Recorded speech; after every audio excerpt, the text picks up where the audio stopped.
Namaskar. How does one get rid of something that is becoming too much of an influence?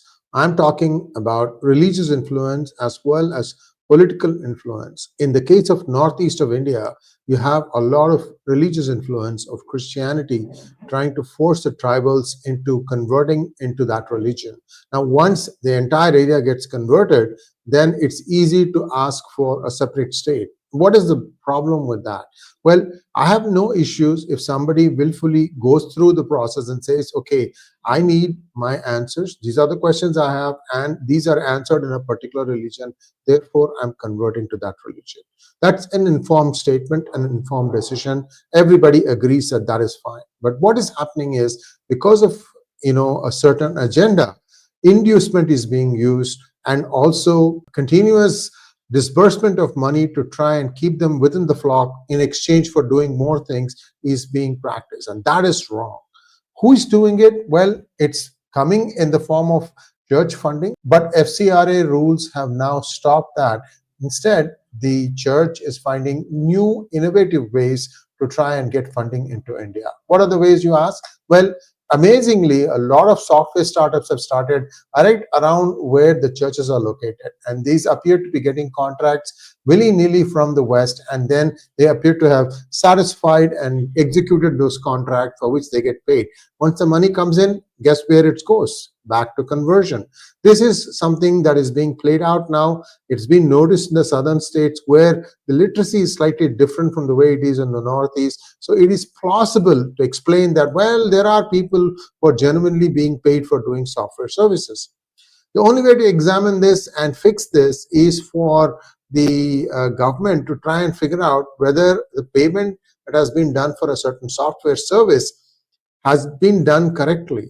Is the specification right? What was the deliverable? Did the deliverable work? Simple checks that you can easily find out if it's fake operation or it's a genuine operation. And this exercise needs to be undertaken. Otherwise, you will not find it. So this is just the problem that afflicts some parts of the southern part of India. And now I'm going to talk about what is happening in the Northeast. From independence time, I don't understand why Nehru did this, but people seldom questioned him for some of his dubious decisions. One of them was to allow a pastor to basically have free access to whatever he wanted in the northeastern part of India.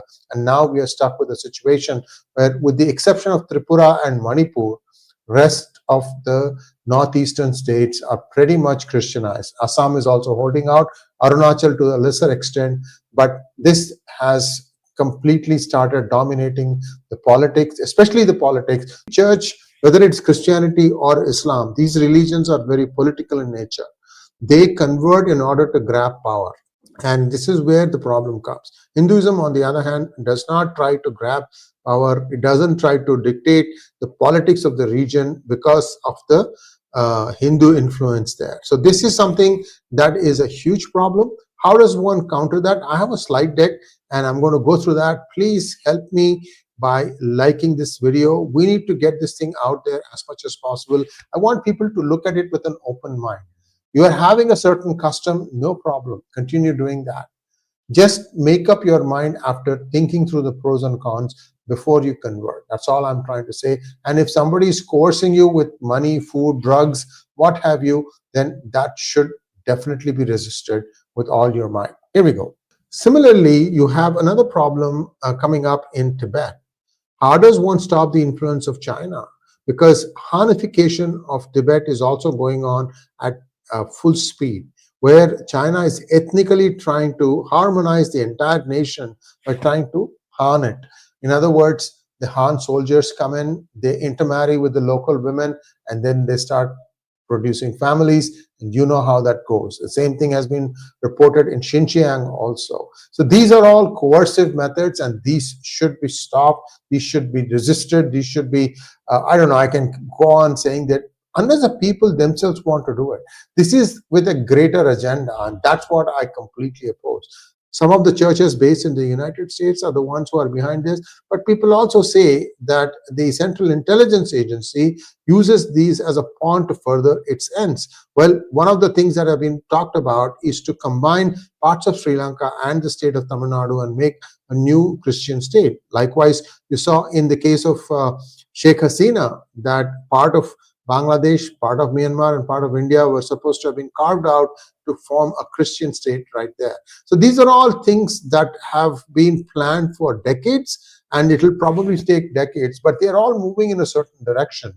And it's time to start looking at them and arrest them. And that's what I'm suggesting here. So let's take a look at what is happening in the Northeast, because this has come now into focus because of the fact that Uniform Civil Code may not be applicable in some of their sections across the country. For example, marriage. That's what I'm going to talk about here. What are the marital customs in Northeast? How does one respect that, at the same time maintain harmony and uniformity across the country? So many tribes in North India, particularly the Naga tribes, have cultural practices and traditions that do not align with Vedic customs. Policymakers, including the BJP government, must exercise caution and respect while addressing these communities' traditions to avoid alienation or backlash. Polygamy, polyandry, polygyny, these are all things that come to mind. Let's just define these words. What is polygamy? Polygamy is when in a state of marriage you have one person marrying multiple persons of the other sex. It could be one man with multiple women or one woman with multiple men. Now, the specific cases is also called as polyandry is one woman, multiple men. Polygyny is one man, multiple women. There are also other variations to this. Now, let's take a look at the numbers. How much of polygyny is in existence now? According to National Family Health Survey, NFHS data, the prevalence of polygyny among scheduled tribes that are in the Northeast was 2.4% in 2019-20, a decline from 3.1% in 2005-06, so about 10-12 years later. This practice is more prevalent in northeastern states with significant tribal populations, with Meghalaya topping it at 6.1%. In some tribal societies, polygyny has been associated with social status and economic factors such as the need for larger families to assist in agriculture. Now, polyandry is relatively rare in the northeastern India.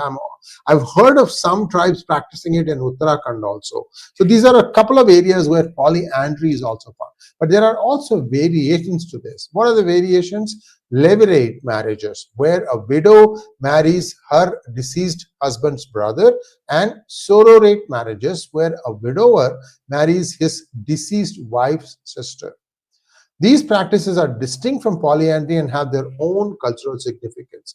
Polygamous practices have been part of the traditions in some tribal communities for a long time in the Northeast. Now, how does one counter this? If you want to have a uniform civil code, could you make some exceptions for some regions, for some tribes, just like the way you have scheduled tribes, scheduled caste, reservations, something like that? Yes, it is possible. However, this needs to be still judged against what other things that you want to make it common. Civil code is civil code. For example, any offense, non-criminal, those things have to be uniform, which is not the case today. Those things need to be there. So a lot of things like that can be done within the Uniform Civil Code, with exceptions to specific tribes and specific customs. I think that would work out at least for a certain amount of time, and then that can be reviewed. By the way, did you know that Supreme Court has told the central government to review all reservations, that it's 70 plus years now, it's enough reservation has been done, review the whole process? If the Supreme Court mandates the government to say no more reservations, would then the government comply? That's an interesting question, isn't it? We'll wait and see what the answer for that is. But certainly the Supreme Court is asking the central government, saying, review the reservation. What benefits has it done? Because a lot of abuse has taken place, continues to take place. Previous state government, that is Congress and leftist rule in Tripura, perpetuated economic stagnation to maintain control. You know, many central governments just ignore the Northeast. Manmohan Singh's government said, look east, but it was the Modi government that acted east. They've tried to do a lot of work there. good work, but the people who are entrenched there, for example, clergy, they are resisting it because it suits them to keep the population poor. Missionaries are leveraging the cultural sensitivities and unique traditions of Northeast tribal communities to influence and draw them away from supporting the present BJP government. BJP government is saying, okay, we are looking at progress. They are not trying to change you back into Hinduism. All BJP is trying to do is to let us just make their lives better and address whatever other concerns that may come. But this is where the problem comes. The tribal leaders, clan leaders hold significant influence over their communities. Once you got that person under your fold, then everything kind of starts falling in place. That needs to be changed. Though the tribal leaders have to be approached and told them that, don't do this part. How much of education that is, how much of an effort that is, it's being done right now. It's going to take some time before the results start showing. Missionary organizations expanded their influence through control of education and healthcare services. So this, I've told you, there were a couple of guests on my channel from Kerala who have also said the same thing, that the missionaries provide better health service in the rural, extremely remote areas, and in exchange for that, you convert. So a lot of people have addressed these issues by coming and matching or even improving some of the services. Therefore, the people don't have to think of that as a reason to convert. Now, what happens is some of these things are appearing to go against what the entrenched lobby is, and Christian lobbies are entrenched in many of these areas. They just don't want to change anything. They would like to, because their agenda is a 100+ year agenda to try and Christianize this part and then make a state out of it. And then they can control India. I think that train has left the station because there's an inherent momentum built within the people to want to better their lives. You can't stop that. I mean, it's true of even people in Northeast of India. I mean, after all, we are all human beings. Everybody would like to have a better future for themselves and their children. As long as you give them the opportunities, they are going to try and better themselves, right? So these are all questions where some things are at cross purposes, and some of these things have a solution, and I'm going to give you that solution in just a moment. So the UCC will have to factor in all these things. Now let's take a look at what is happening with Buddhism and the Dalai Lama's role, especially how things can be reversed in Tibet. Buddhism has historical roots also in Northeast, and Dalai Lama can play a huge role here too. So there is a certain amount of crossover of Buddhism into these tribals, and Dalai Lama could be used more effectively to garner support, to make them understand that they should be proud of their customs, their tribe, whatever the rituals they are following, and there is no need to convert to Christianity. Is the Indian government going to do that? Well, that's a good question. Similarly, they can use Dalai Lama to try and rally the Buddhist media and Buddhist religion, not just in Tibet but also across the whole world. There are many countries that have declared themselves as Buddhist. Cambodia, for example, Thailand, and Sri Lanka, much closer to home. So if Dalai Lama visits these areas as well as northeastern states and collaborates with the local BJP government in where BJP is in power, it is possible to bring about a change. Will they do it? Well, that's one of the things. Slow and steady is how the BJP government likes to do it. And I'm curious whether this will happen in like 5 years or 10 years. Now, Dalai Lama is facing significant pressure from China, and they want to anoint his successor, and they want to be the one anointing. And I think Dalai Lama is pushing back. In fact, the Indian government is also saying, you are nobody to tell who should be the successor to the current Dalai Lama. So that's a dynamic on its own. Now the Dalai Lama is planning to visit the United States, and that is going to really rile China. They're going to jump up and down. Let's wait and see how this trip of Dalai Lama is going to play out. Now, since 2014, the BJP also has not been idle. They have been trying to bring over some of the people who had bolted.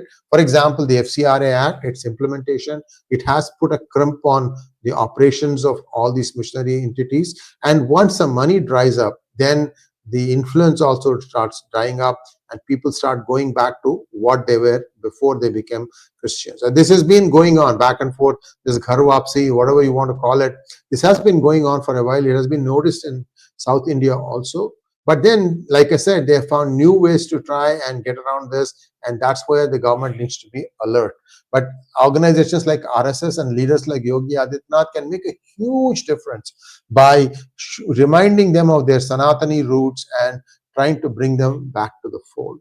Let's wait and see how this plays out. Certainly, challenges are always there, but at the same time, India is managing to progress. That's a good part about this, but they could be even galloping if some of these internal strains and pressures and tensions could be relieved. Thanks for watching. Please like, share, and subscribe to our channel.